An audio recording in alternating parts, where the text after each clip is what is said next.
Hello my dear ones. आज इस video में बात करने वाली हूँ कि अगर मन बार बार आपको फोर्स करता है, आपसे कोई काम कराना चाहता है, तो आखिर वो ऐसा क्यों करता है और उसको ऐसा करने से हम कैसे रोक सकते हैं। इसी बारे में आज मैं आपको बताने वाली हूँ इस वीडियो में। लेकिन उससे पहले आपको मन को शांत करने के लिए जो एक बहुत ही ज़्यादा टेस्टेड और साइंटिफिक प्रोसेस है उसको ज़रूर अपनाना है, और आप जानते ही हैं वो है ब्रीदिंग एक्सरसाइज, मेडिटेशन करना।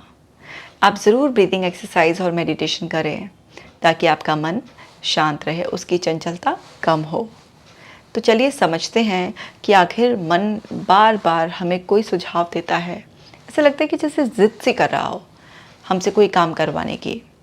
हम चाहें ना चाहें लेकिन हमें फोर्स कर रहा है।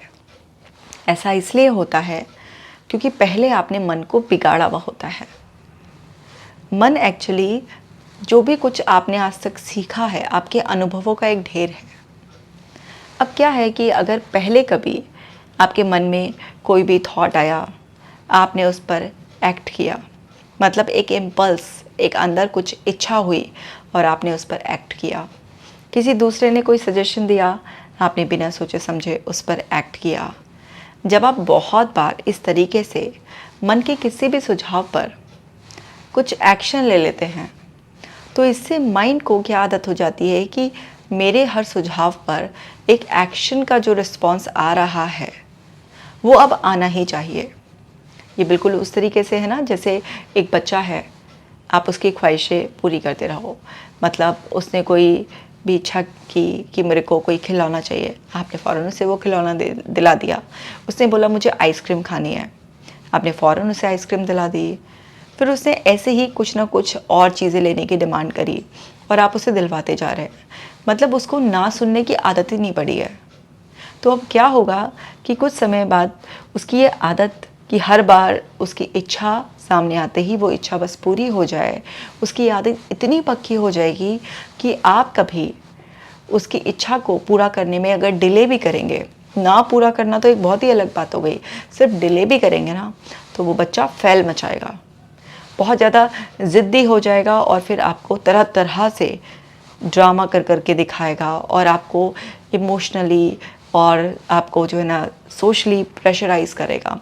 आपने देखा ना, बच्चे दुकान पर ही फैल जाते हैं अगर उनको कुछ सामान ना दिलाओ तो।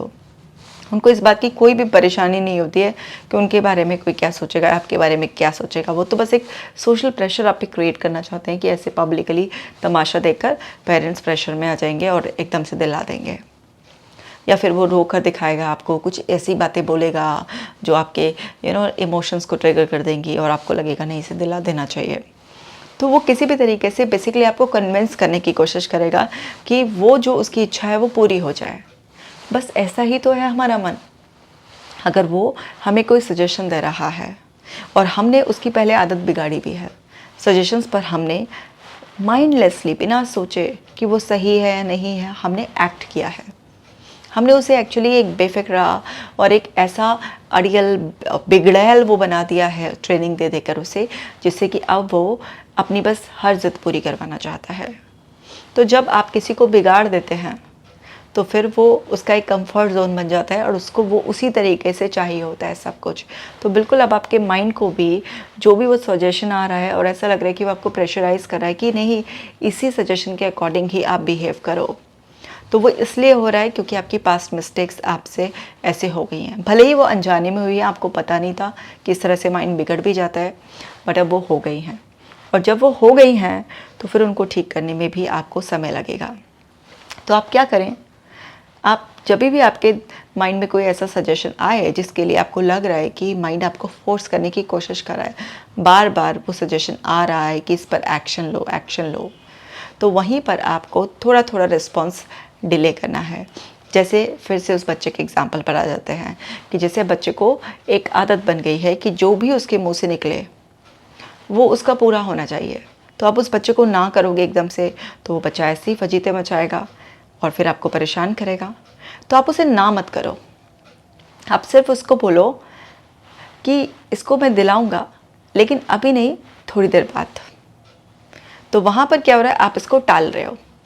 तो कभी कभी ये चल जाएगा कि हाँ थोड़ी देर बाद मिल जाएगा चलो, और वो कुछ समय के लिए रुक जाएगा, लेकिन फिर वो कुछ समय आएगा फिर बोलेगा अब दिलाओ, तो फिर आप फंसे, है ना। तो ये अब आपको फिर आएगा तो आप बोलोगे उसको कि हाँ मैं दिलाऊंगा, और कोई उसके साथ एक रीज़न ऐड कर दो कि अभी क्यों नहीं दिला रहे हैं। तो जब आप एक कोई सॉलिड रीज़न ऐड कर देंगे कि अभी आप इसलिए नहीं दिला देंगे कि 2 दिन बाद इसका एक लेटेस्ट वर्जन आने वाला है, सपोज़ वो कोई टॉय मांग रहा है ना, इस तरीके से आपने उसको बोल दिया कि 2 दिनों बाद इसका कोई लेटेस्ट वर्जन आने वाला है, तो इसलिए आपने 2 दिन के लिए डिले कर रहे हैं ताकि आप उसको एक अच्छी से अच्छी चीज़ दिलाना चाहते हैं। तो यहाँ पर एक ऐसा रीज़न जोड़ने की वजह से कि हाँ उसको कुछ बेटर मिलेगा, आप उसे डिले कर पाएंगे। तो इस तरीके से भी आप हैंडल कर सकते हैं कि धीरे धीरे आप डिले करें, लेकिन डिले करने वाला प्रोसेस बहुत लंबा नहीं खींचता है, क्योंकि आप 2 दिन खींचेंगे 4 दिन खींचेंगे लेकिन वो फिर से डिमांड्स करता रहेगा। लेकिन इससे धीरे धीरे क्या होगा, पेशेंस डेवलप होगा, यानी कि जो चीज़ अभी मुँह से निकली थी और तुरंत पूरी होनी चाहिए, उसकी बजाय आप धीरे धीरे डिले करने के प्रोसेस से क्या आदत डलवा रहे हैं, पेशेंस रखने की। जो इम्पल्सिव नेचर है उसको आप धीरे धीरे ख़त्म कर रहे हैं और एक पेशेंस रखने की नेचर को आप डेवलप कर रहे हैं। तो ये ऐसा नहीं है कि परमानेंट ही आपको छुटकारा दिला देगा कि उसकी नीड ही ख़त्म हो जाएगी, लेकिन पेशेंस को डेवलप करने के लिए ये डिले करना एक बहुत ही अच्छा ऑप्शन रहता है, इससे पेशेंस डेवलप होता है। अब इसके अलावा क्या है कि जैसे वो बच्चा ज़िद कर रहा है और आप डिले कर रहे हैं क्योंकि आप उसमें पेशेंस जो है ना ऐड कराना चाहते हैं, उसकी एक आदत बनाना चाहते हैं जिसमें कि वो पेशेंस भी रखना जाने। अब क्या है कि आपने उसको दूसरा तरीका क्या हो सकता है ऐसे ही हैंडल करने का कि नीड, किसको बोलो कि ये जो आप डिमांड कर रहे हो इसकी नीड क्या है, क्यों, वाई। अच्छा, इसको जो है ना जब आपको मिल जाएगा तो उसके मिलने के बाद क्या फीलिंग आएगी, क्या आपको फ़ायदे होंगे, क्या सच में इस चीज़ की नीड है भी या इस चीज़ की अभी नीड नहीं है, ये सिर्फ कहीं से देखकर इच्छा पैदा हुई है, क्या इससे कुछ बेटर चीज़ चाहिए जो हो सकता है कि तुम्हारे लिए और भी ज़्यादा अच्छी हो। अब क्या कर रहे हैं आप, उसे उसके थॉट प्रोसेस को आप इग्नाइट कर रहे हैं, है ना। उसको एक ऐसा अपने अपने क्वेश्चंस के थ्रू एक ऐसा काम दे दिया है जिसमें कि वो अब अपने अंदर तलाशेगा कि हाँ क्या वाकई मुझे इस चीज़ की ज़रूरत है, मुझे कैसा लगेगा जब ये चीज़ मुझे मिल जाएगी, इससे मुझे क्या क्या फ़ायदे होंगे, कहीं ऐसा तो नहीं है इससे ज़्यादा कुछ और चीज़ मेरे लिए बेनिफिशियल हो। तो आपने उसके थॉट प्रोसेस को प्रोवोक कर दिया है। अब वो सोचेगा, समझेगा, अपना दिमाग लड़ाएगा, तो इससे भी उसके अंदर क्या हो रहा है, एक अंडरस्टैंडिंग डेवलप हो रही है।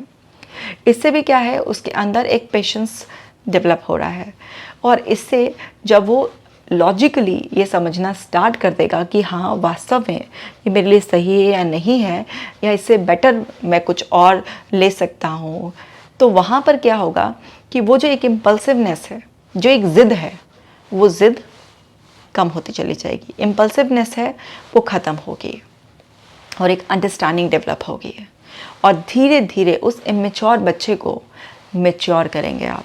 ऐसे ही तो करते हैं ना हम अपने बच्चों को, मैच्योरिटी कैसे सिखाते हैं, ऐसे ही तो सिखाते हैं ना।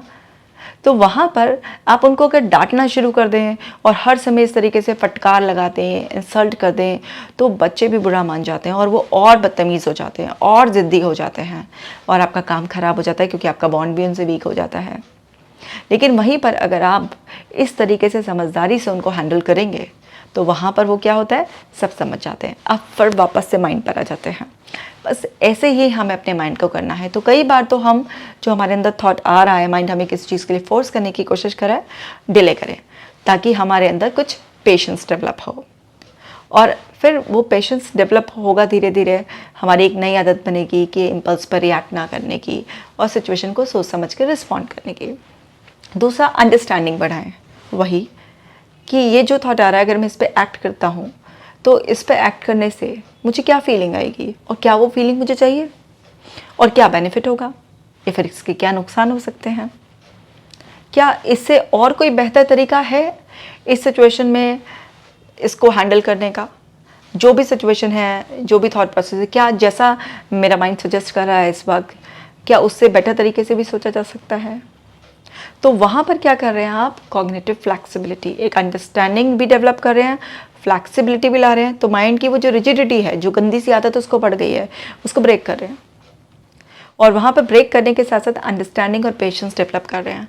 और इन अ वे आप अपने माइंड को इमेच्योर से मैच्योर स्टेट में लेकर आ रहे हैं और आप उसे सिखा रहे हैं, समझा रहे हैं कि अड़ियलपना, ये ज़िद्दीपना छोड़ो और बड़े हो जाओ। जैसे बच्चों को कहते हैं ना, अरे बस बहुत हो गया बचपना, आप थोड़े बड़े हो जाओ।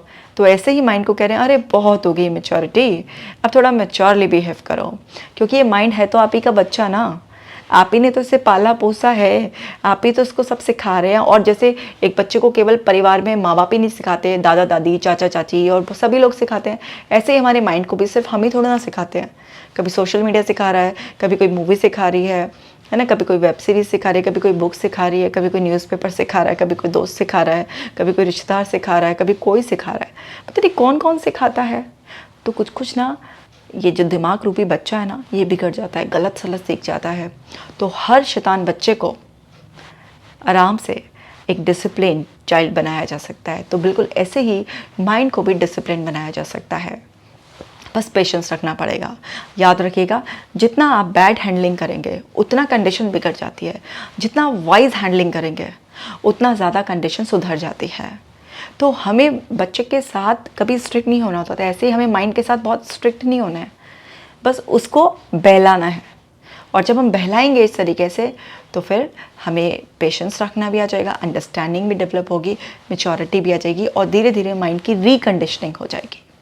और इस रिकंडीशनिंग के बाद जब वो अच्छी तरीके से समझ जाएगा, डिसिप्लिन्ड हो जाएगा, वो फोर्स करना बंद कर देगा आपको। क्योंकि जब बच्चों में अंडरस्टैंडिंग डेवलप हो जाती है, वो समझते हैं अपने पेरेंट्स के हालात, तो वो कहाँ ज़िद करते हैं, वो तो फिर समझदारी से बिहेव करते हैं ना।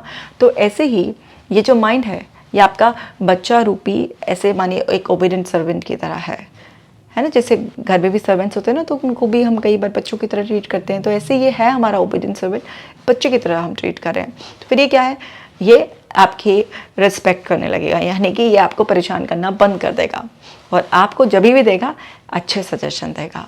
तो बस इतना ही तो आसान है बिगड़े हुए माइंड को सुधारना। तो उम्मीद करती हूँ बहुत अच्छी तरीके से समझ में आ गया होगा। जितना मैं आसान बनाकर समझा सकती हूँ उतना ज़्यादा मैं कोशिश करती हूँ, ताकि आप लोग घर बैठे ही अपने माइंड के बारे में ज़्यादा से ज़्यादा चीज़ें समझ सकें। और जो भी इश्यूज़ आपकी लाइफ में है, चाहे वो स्ट्रेस हो, एंग्जाइटी हो, डिप्रेशन हो, OCD, कुछ भी हो, कोई रिलेशनशिप इशू हो, कोई पेरेंटिंग इशू हो, आप उसे घर बैठे ही ठीक कर सके। और मैं उम्मीद करती हूँ कि आप लोग तेज़ी से ठीक हो रहे हैं। और जो भी लोग ठीक हो गए हैं, आप अपनी हीलिंग जर्नी को मेरे साथ शेयर कीजिए। आप मुझे ईमेल लिखिए talktodrkshika@gmail.com। मुझे आपके मेल्स का इंतज़ार रहेगा और आपके प्रयास से समाज में और बहुत बड़ा बदलाव आएगा। क्योंकि जब आप अपनी हीलिंग जर्नी को शेयर करेंगे कि आप फ्री में ही घर बैठे आराम से ठीक हो गए हैं, तो इससे और लोगों को बहुत हौसला मिलेगा और बहुत सारी ज़िंदगियां बदल जाएंगी, बहुत सारे चेहरों पर मुस्कुराहट सच जाएगी। तो इस नेक काम में आपको साथ ज़रूर देना है। आप इस मिशन से जुड़िए।